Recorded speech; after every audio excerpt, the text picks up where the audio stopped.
മറ്റു വാർത്തകളിലേക്ക് പോയാൽ AK ബാലന്റെ വിവാദ പ്രസ്താവനകളിൽ നിലപാടെടുക്കാനാകാതെ ഉലഞ്ഞ് CPIM ബാലനെ ആദ്യം തള്ളിയ സംസ്ഥാന സെക്രട്ടറി മുഖ്യമന്ത്രിയുടെ വാർത്താ സമ്മേളനത്തിന് പിന്നാലെ അനുകൂലിച്ചു.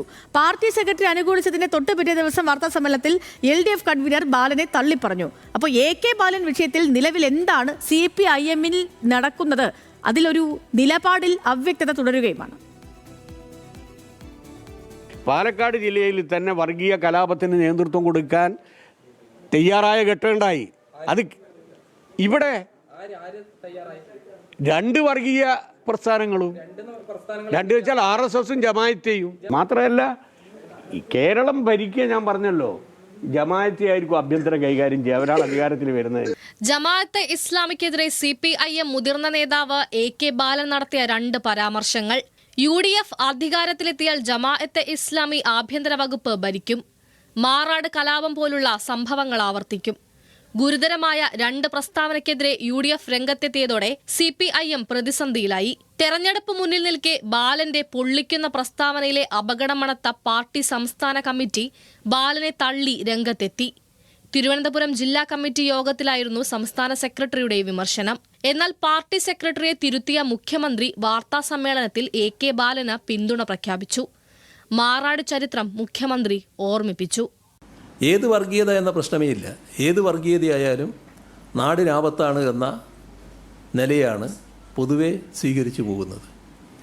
അതിൻ്റെ ഭാഗമായി UDF ഈ പറയുന്ന തരത്തിൽ ഒരു നിലയുണ്ടായാൽ എന്തായിരിക്കും എന്നതാണ് സഖാവ് ബാലൻ പറയാൻ ശ്രമിച്ചത് എന്നാണ് ഞാൻ കരുതുന്നത്.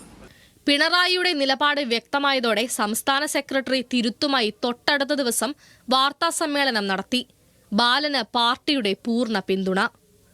നിങ്ങൾക്ക് വേണ്ടത് ഞാൻ AK ബാലനെ തള്ളി എന്ന് നാളെ ഫൈറ്റിംഗ് കൊടുക്കാനല്ലേ? അതിന് എന്നെ കിട്ടൂല. അതാ പറഞ്ഞ മറ്റേ മലയാളം വർത്താനം പറഞ്ഞോണ്ടിരിക്കുന്നു. തള്ളൂല. എന്തിനു? അയാൾ അഭിപ്രായം പറഞ്ഞിരിക്കുന്നു, പാർട്ടി അഭിപ്രായം ഞാൻ പറഞ്ഞിരിക്കുന്നു. പിന്നെ എന്താ തള്ളേണ്ട കാര്യം? കാര്യങ്ങൾ ഏതാണ്ട് ഒരു കരക്കെത്തിയപ്പോഴാണ് LDF കൺവീനർ TP രാമകൃഷ്ണൻ ഇന്ന് മാധ്യമങ്ങളെ കണ്ടത്. ബാലന്റെ പ്രസ്താവനയെക്കുറിച്ചുള്ള ചോദ്യത്തിന് കൺവീനറുടെ മറുപടി ഇങ്ങനെ: അവിടെ ജമാഅത്ത് എന്ന് പറഞ്ഞാൽ മുസ്ലിങ്ങളല്ല. ജമാഅത്ത് പറഞ്ഞാൽ ജമാഅത്തിനെ പറ്റി വിമർശിച്ചു കഴിഞ്ഞാൽ എല്ലാ മുസ്ലിങ്ങൾക്കും ബാധകമാണ് എന്നുള്ള തെറ്റായ വ്യാഖ്യാനം നടക്കുന്നുണ്ട്. ശരിയല്ല. അങ്ങനെ ഒരു സമീപനം ഇടതുപക്ഷ ജനാധിപത്യ മുന്നണിക്കോ CPM-നോ ഇല്ല. CPIM അങ്ങനെ ഒരു നിലപാട് പറഞ്ഞിട്ടില്ല.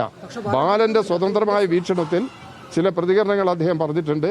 ആ പ്രതികരണത്തിന് ഇടവരുത്തിയിട്ടുള്ള ചില സാഹചര്യങ്ങൾ കേരളത്തിന് മുമ്പുണ്ടായിട്ടുണ്ട്.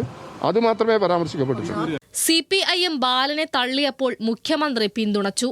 മുഖ്യമന്ത്രി പിന്തുണച്ചപ്പോൾ CPIM അനുകൂല നിലപാടെടുത്തു. തൊട്ടുപിന്നാലെ LDF തള്ളി. ചുരുക്കി പറഞ്ഞാൽ ബാലന്റെ പ്രസ്താവന തീർത്ത ഏടാകൂടം പരിഹരിക്കാനാകാത്ത പ്രത്യയശാസ്ത്ര പ്രശ്നമായി CPIM-ൽ തുടരുകയാണ്. News desk, news Malayalam.